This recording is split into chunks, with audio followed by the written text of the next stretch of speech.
going on, y'all?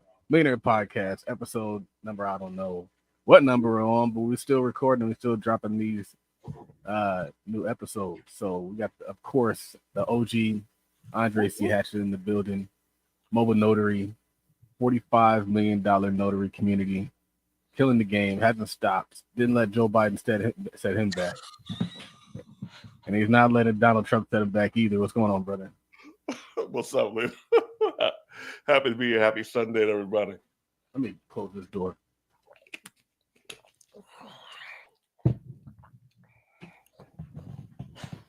Oh, man. So happy Easter, everybody. Yeah.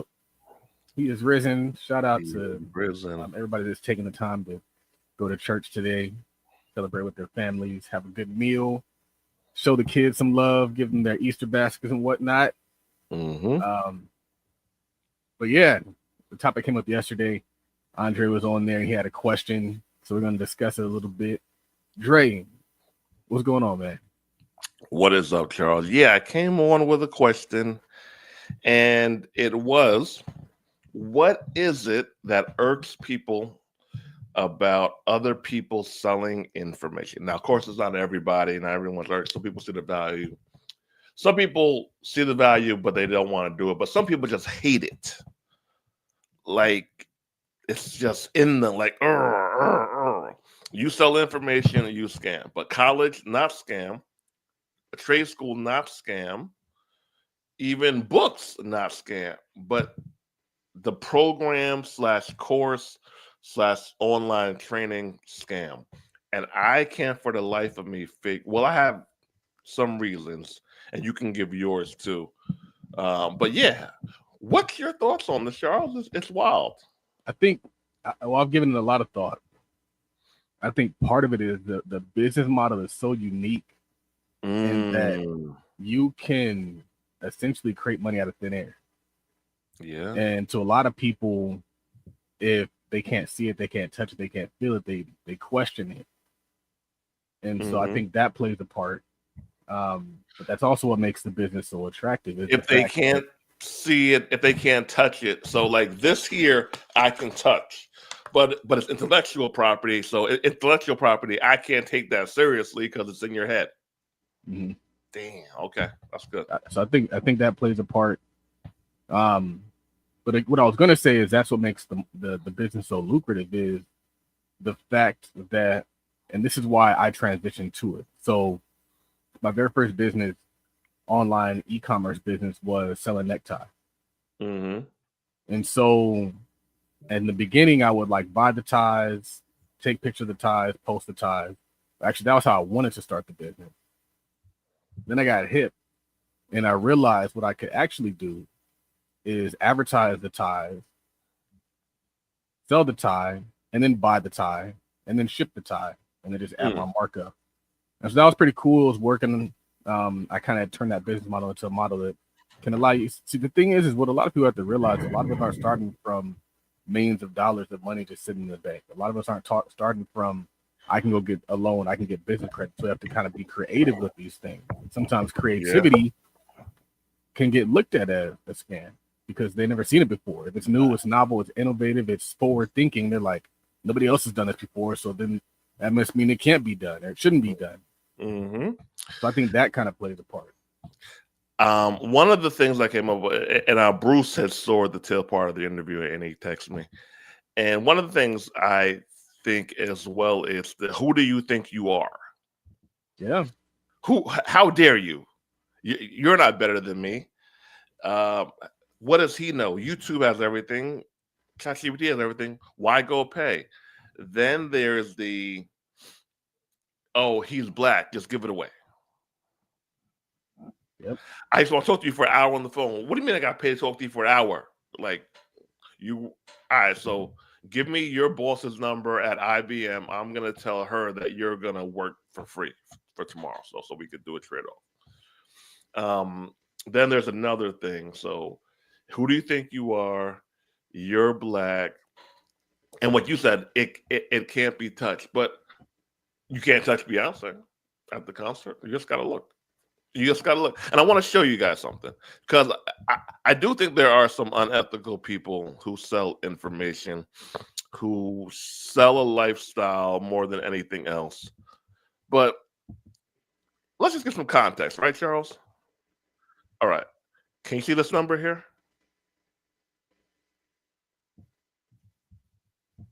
Yep. What is it? Can you read it? $266,000. All right. Now,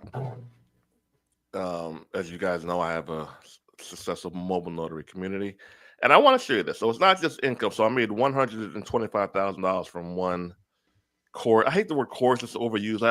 I use the word training, program, community, etc. But here's what the people said about it. So I have 44 ratings. 96% 5 stars.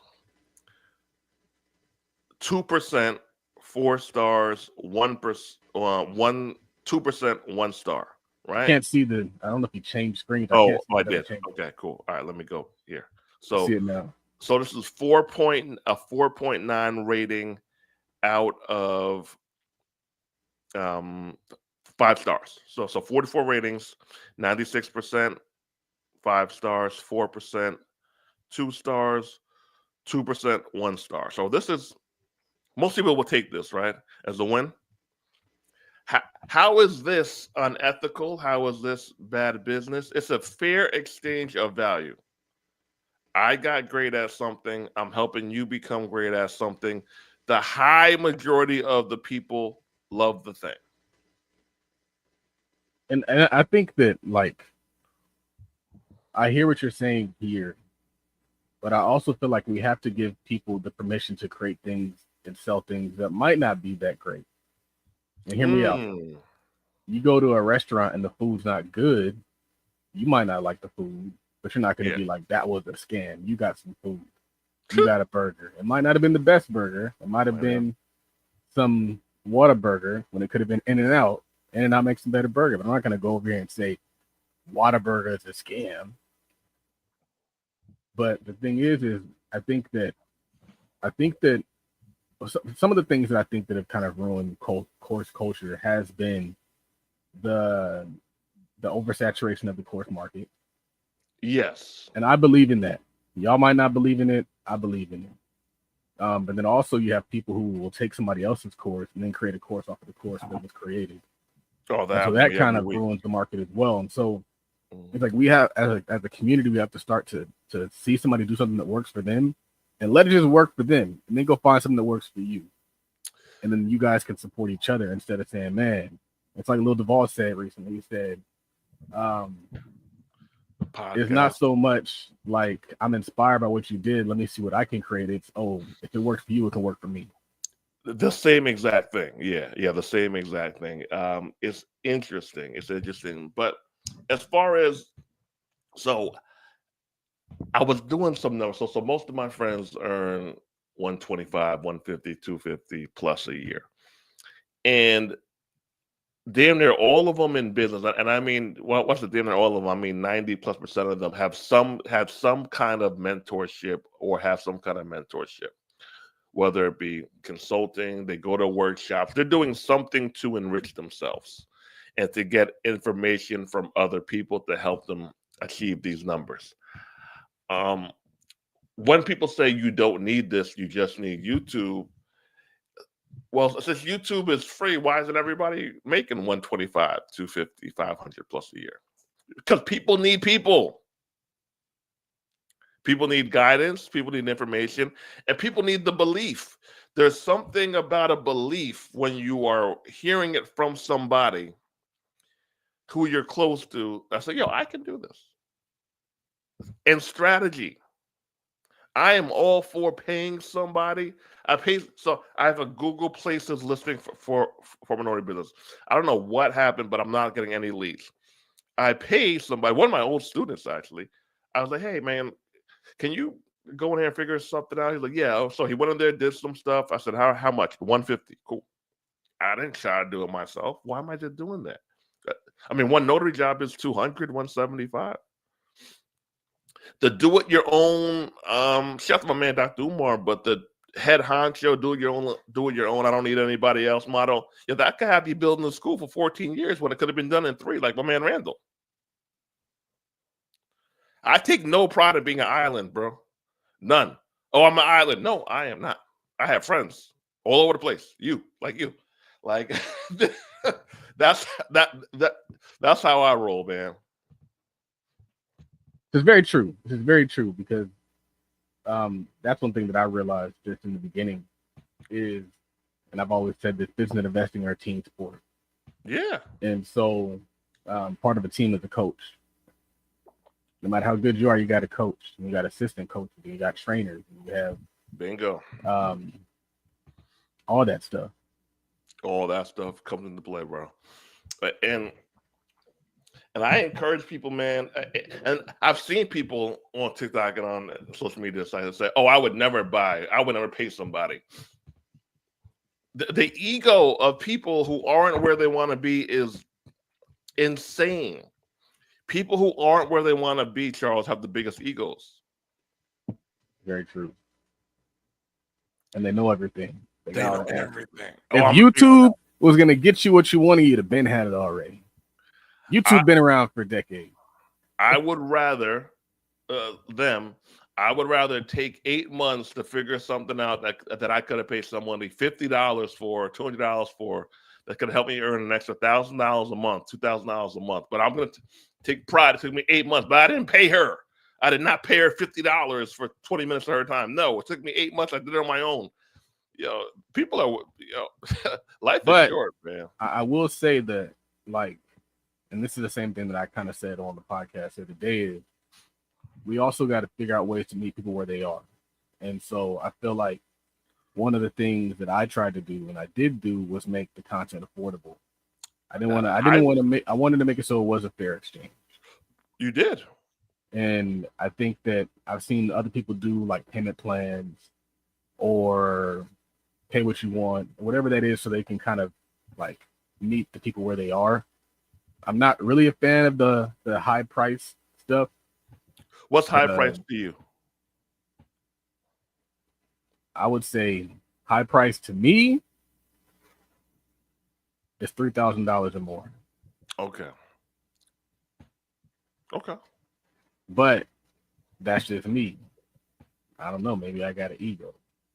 But I think that the average person, and high price actually might be lower than that. High price might be $1,000 or more. And the reason why I say that is because, and there's counter arguments to everything, but the reason why I say that is because the average person doesn't have $1,000 saved. They somehow do manage to take these trips and buy these bags and go to these dates and dinners and buy nice cars. Yeah, I do both. 3,000. I don't know how much that 3,000, but I do both, and I mix it up for a few reasons. One, I'm a person who believes, hey man, a sale's a sale. If I can make a sale outside of having a 9 to 5, I've achieved one of my personal goals in life, right?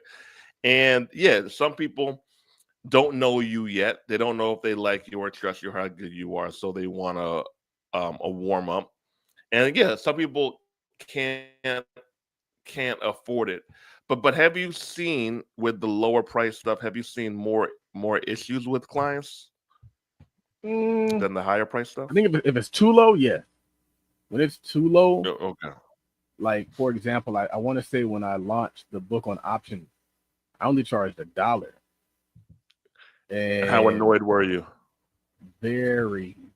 I almost lost my Instagram account over $1 book that was delayed, and I was updating them as I was coming out with it, and the delays were happening, and they reported the page, and like it was bad. It was like, oh, he charged me for this and didn't give me my product. Over $1 book. And they got the book. They got more than the book. I'm pretty sure I included an audio book. I included a whole bunch of additional features in there for them. But man, that $1 product. I think so. Here goes what I think is a fair, affordable price. And again, I'm going off of feedback. Like I don't just tell myself I'm the greatest without getting feedback from customers, right? because even though you're great, if you're not able to word it in a way that conveys to them so they're successful, you ain't that great. So here goes a $60 product. So 1, 2, 3, 4, 5, 6, 7, 8. So 8 times 60, what's that? 240? He's 60. Yeah. 6 times 8 is 48, 480, I think. $480. So I make $500. They get 14-hour training that I use to help me grow. Look, you there are ways to win, and there are a lot of ways where everybody can win. You said something earlier about giving people grace if it's not good. What's some context on that? Well, I feel like we have a tendency to destroy folk. Oh yeah. And so if we go through an experience with somebody, it's not enough to request a refund. We want to take your whole thing down. It has to be dragged, yeah. Or if you purchase something and I don't know how to really explain it, but I just feel like our default is always destroy everything. Yeah. There's never give feedback. Like in the beginning of creating the options course, I got a lot of feedback. Mm-hmm. And I turned all that feedback into creating the finished product. And so like the finished product that took off and did really well was after I had launched it, got some feedback. Even so much as creating the book on options trading. Like when I first created it, I gave people samples of books that I had used to help. And someone's like, oh, you're giving away a book that's not even yours. I was like, all right, well, I'll create my own book. When I first created it, I only had one module. And they're like, well, can you show us how to do this, this, this, this? And so I was like, well, here's some more modules. Say hello to the people. Hey, buddy. Happy Easter. Thank you. Happy Easter to you too. I appreciate that. Thank you. And so it's like, I think, especially for Black people, because again, a lot of us aren't starting with anything. A lot of us are starting with what we have. Yeah. So if you see somebody, it's like, man, you could do this, this, this, this. Here's some advice. Here's some help. Here's some constructive criticism, not just criticism. I'm all for. Honestly speaking, constructive criticism is like free consulting. A disgruntled customer can save you $10,000 and also make you $10,000. Dad, why are you looking at me? Literally. So I'm all for constructive criticism. And yes, people go for the kill a lot of times. Like, I gotta bring you down. I'm like, fam, like I'm sure there's a medium point where you can get your point across and do a refund and we handle business like adults. Wallow's statements at the Mr. Phenomenal Dion and Darius credit conference. Black businesses, yada yada. So a lot of people might not know this, but humbly, I actually started the Black business slogan trend in 2013, 2014. 2012. Whoa, people weren't saying it like that. So I had a company called Buy Black NYC. So, and I did it because I wanted to highlight, shout out to my man Michael Bell, highlight Black businesses, because I knew that people were harder on Black businesses than others for the same level of stuff.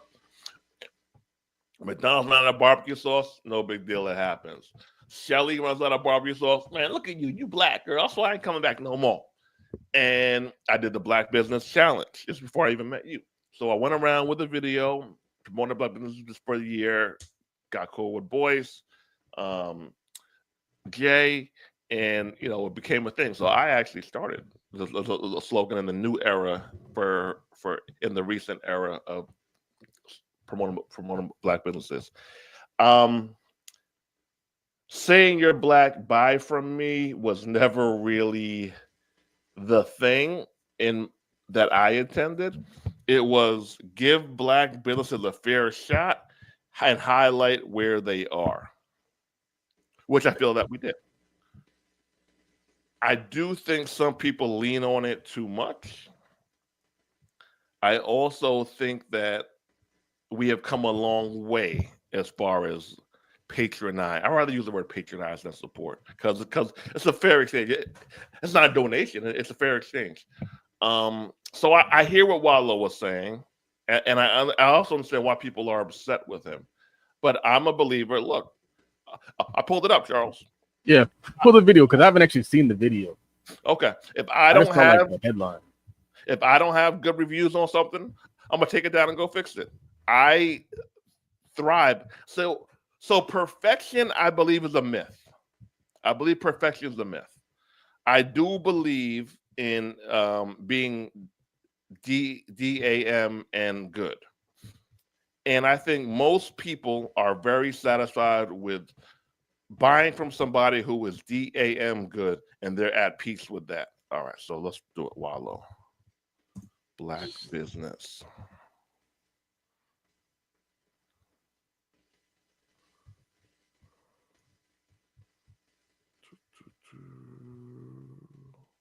Okay, got it. All right. Share screen. Anybody in the chat? I don't see any comments yet. All right. Shout out to the replay gang. All right, tell me if you can hear it, Charles. I'm black. No black people. Nobody gives a fuck about that. Kill that shit. Either you got a good business or you don't. All that shit, don't nobody want to hear that shit. That's a hustle. Support me because I got a black business. Is your restaurant clean? Is the food good? Do you got consistent cooks? Is the material on your shit good? Stop doing that. Oh, you support the white people? No, I support consistency, baby. Yeah. Fuck about what color you is. I'm gonna spend my money. That paper, I'm gonna spend them deals where the fuck I want to spend it at. Whether it's Porsche, Ferrari, Land, I'm gonna do what the fuck I want to do while I'm here. But I'm gonna tell you one thing, I ain't gonna be finessed off some black shit. But one thing about it, 70% of you motherfuckers is not going to make it. I'm not no motherfucking fake ass motivational speaker that talk this dumb shit. I'm the number one nigga in the country. You know why? Y'all seen me come out of the penitentiary. I make millions and I make millionaires, baby. You understand me? I come from the ghetto. All right. What do you think? I don't think you're saying anything that nobody else is saying. I think if you listen to that and you're like upset, it's probably because you didn't have the best intention in the first part. I think that like he's not necessarily saying don't support black business, because I saw somebody put a spin on it and he was like, man, F black business. I ain't supporting your black business. And I thought it was kind of interesting. I think a lot of these are nuanced, but I don't see anything wrong with what he said. I think you can do both. I think you can support black business intentionally and still challenge black business owners to do better. And I think that's what I was saying before. He didn't say if you're black, you don't deserve to be in business. He was saying if you're black and you're in business, let's do it well. And let's not just lean on people supporting you and your subpar, whatever you're putting out, just because you're black. And I think that's a fair assessment. I want to speak to this because a lot of people don't really understand the importance of black business. A lot of people think that it's just like either job or business, and it's not job or business. It has to be business. If we're to achieve any level of wealth in this country, it has to be in business. However, my caveat to that is I also believe that professional careers are a path to wealth as well. So business or profession. But you can't just work a job. You're not going to post office yourself to wealth. You're not going to county job yourself to wealth. And so that's why I was so heavy on business, is because the ability to create something at scale that you can sell a product to the entire country, to the entire world, international, the money is unlimited. And when you have unlimited money, everything changes. When you have unlimited ability to generate money, everything changes. And so business is of the utmost importance, because that's one of the areas that we lack, is that. However, let's not just make the money and just buy Range Rovers and buy G-Wagons. Let's put it back into the community. Let's improve the community. Let's improve the area around your business, so that then it's bigger than just your business, not just creating wealth for the purpose of looking good and feeling good and taking trips. That's just my opinion. I believe you said it. The internet doesn't close. The internet doesn't close. So it's a way to produce income. 24/7. 24/7, 365. It's the greatest thing ever. And the crazy part about it is I think about this too, like a lot of these tech companies, like the thing about a tech company, not like Apple, but these companies that actually create tech is they're creating digital products, which are infinitely scalable, which then allow them to pay their employees enormous amounts of money. Mm-hmm. And so when you're competing with a digital business like Google, Amazon, which is also kind of physical, you have the ability to get rid of all the massive overhead. You don't need a factory. You don't need raw materials. All you need is intellectual capital. Yeah. And so I think that we're behind in realizing the value of being able to create something with your brain and sell it because we're destroying it. But like that is the hack, man. If we just were to stay there, everybody's thinking about AI. Like, what about your eye? What about your intelligence? Your intelligence you could create something with. But the problem is we tend to shut down our own creative ideas because we've never seen it before, so therefore it can't be real. So that's what I would say there. Can't be real. You're still at the 9 to 5, right? I have a professional career that is not necessarily a 9 to 5. My bad. But You're still at your professional career. yes, that's correct. Okay. And it's kind of a 9 to 5. Kind of a 9 to 5. It's more like all the time, like working on Sundays, working late nights. Do you see yourself retiring from a career or leaving and doing your own thing full time again? My goal is at my own firm. Hey, Derek. So that is the goal. The goal is to work to learn the business, do the business for myself. Okay. However, I do still see the value. Like before I leave, I'm gonna start my firm part time. So start it, run it, build it, do all that stuff, and then eventually take a step out once it's like long-term sustainable, not just short-term sustainable. Tell man, Derek. Derek is one of my proteges, actually. You know, Derek has 7 houses, him and his wife.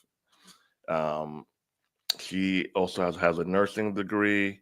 Derek was just in Kenya for, was it a couple of months or so? Rental properties, Section 8, paid cash tenants, all the above. Derek's my main man. And Derek is under 35. Shout out to him and his amazing wife. That's dope. Yeah. But yeah, I think that the black business conversation is very nuanced. Like everything. It's like I hear what you're saying, Wallow, but then I also can understand that some people are doing their best and their best is falling short. Yeah. And so it's like we got to continue to support them even though they might not be there, because how are they going to get there if we don't support them? So how do we support people who are falling short in your eyes? What would you like to hear? What have you told people or businesses?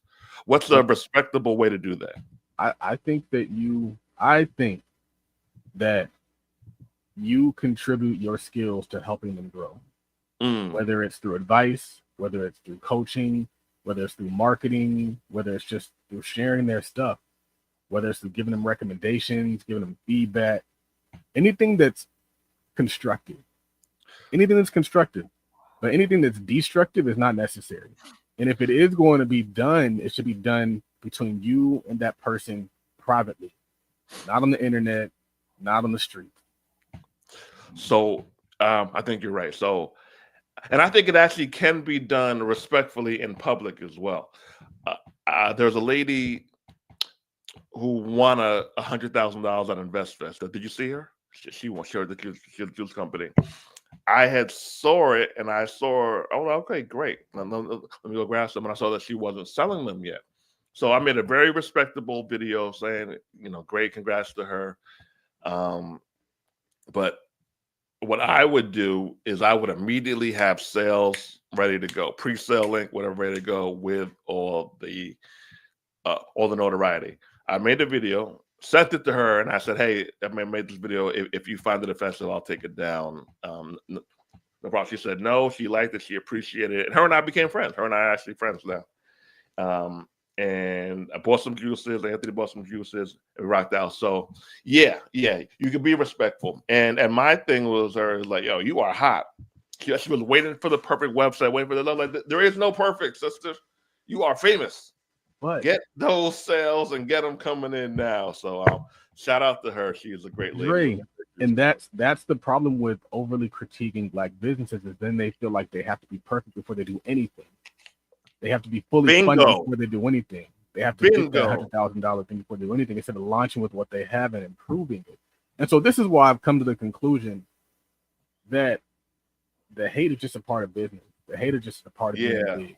Yeah. Like, you can't expect to do more than the average person and grow something that the average person's not doing without the average person commenting on you for doing more.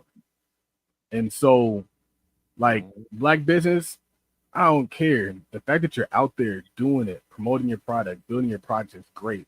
Shout out to that. Because you're doing it. We're not over here telling you to do it. You're not overthinking about doing it. You're not business planning and strategizing. You're doing it. And you're going to fall short. And that's okay. That's okay. Big time companies fall short every day. I get a Tesla update every other week. I get an iPhone update every other month. They're still updating. They're still improving. And they're giving each other grace to do it. So you're saying that black businesses hold ourselves back because we know that we have an extra microscope or whatever held to us, so we fear that, so we don't even launch. Yeah. Damn. Yeah. A lot of people stay small because they don't want to they don't want to get criticized. They don't want to get torn down. They don't want to get destroyed. Damn, that's heavy. And so that's what I was saying is so nuanced and layered. It's not just like this, and this is why, like, respectfully, everybody with an opinion shouldn't be giving their opinion out. Oh, no, absolutely not. Like, that's one of the things that I don't like about the internet is like, I was thinking about this too. I was like, man, like, I'm over here driving to the store in the suburbs, and I was like, but I guarantee you it's some critic on the line who don't live like this, who didn't put in the time, the work, the effort, the energy, the sacrifice to get the education, to build the business, to read the books, to do the podcast, to go to the conferences, that's just sitting back there with fat Twitter thumbs saying blah blah blah blah blah blah blah blah. They're just hating on it, and then it's like people will see that they'll think it's valid just because it's an opinion on the internet. And so it's like you have your opinion and what you're doing on the internet, and you have the other person's opinion what they're doing on the internet, and they think that they're equal when they're not equal. Mm-hmm. I have people all the time, close, who speak, and I'm like, but you got to recognize where that comment's coming from. Is it coming from somebody who has respect, that you really respect their life so much so that you would respect their analysis and their conclusions and their opinions? And so, like, I don't feel like that's one of the problems that we're going through right now is TikTok has allowed just anybody with a camera phone to get on there and talk like they are a marriage expert or a dating expert. We got anybody with a camera can go in there and tell you how business should be done. They never built nothing, never popped nothing, need to stop fronting. You know who said that? 50 Cent. Yeah. That's just my opinion. That's where we are. It's unfortunate. All right. So are you back on the internet now? I gotta build, man. When you go back to the job and you realize the limitations of the job, no matter how high you get, you like, I gotta build again. So I think, and that's kind of what I wanted. That's kind of what I wanted because I lost touch of that when I was golfing all the time. I lost touch of, like, man, that business really will, that job will really hold you back, man. Well, I know you got professional career. Professional career. My bad. Do not say Charles has 9 to 5. He'll get mad at you. Well, I know you got a jet. So, how often are you doing it? How often are you going to be on YouTube? People want to know. People miss you, man. I think that I want to at least do it probably Saturdays and Sundays, and then one day during the week. Now that I'm licensed, I have my own office now, so I can just fire up the computer and just like drop a little hour episode from 6 to 7. Oh yeah. Okay. Shout out to Charles. Licensed with the own office. Congrats, brother. Congrats. But yeah. Do you have any final words? What do you want to say? Because I know I've been ranting a little bit. What do you want to say? You made your point. You made a few points, but what's the? I want to say, don't stop selling your intellectual product. Don't stop selling your IP. There is an audience. I know somebody who made $100,000 plus last month with their online program. $100,000 plus. I know somebody who made over $1.5 million a couple months ago in under 2 weeks. Don't stop. Somebody needs you. And look, you only need a few sales to have a whole different life. Someone needs you. And don't diminish yourself. Oh, YouTube, ChatGPT. There are people out there who would much rather pay somebody for the direct roadmap, not guessing. So don't discount yourself. You have an audience, and you will get better. Get feedback from your audience. Black business, yeah. Keep on buying. Keep on buying, because you never know, that $50 thing, that $100 thing you bought from a black business, that might have been their food money for the next 2 days. Literally, there are people that literally that might be their food money. Charles and I are bringing back the Black Men Building Wealth Conference, and we will be giving out some grants again to some. I forgot we gave away a bunch of money. Yeah, we gave away a bunch of money. People start talking, you forget you ever did nothing great. That's why the people need you. 2 days a week, he's on here. And yeah, man, continue to be great, guys. Continue to be great. Work on your health. Hit the gym. I'll be in the gym today. I'm down some pounds, and yeah, that's it. Is that part 3? 4. Part 4? Or maybe 3. Maybe 3. Yeah, that might be 3. It's coming back, y'all. Woo, woo. And I want to try to figure out some sort of like in-person way to get it done in Atlanta. Let's do it. All right, y'all. August?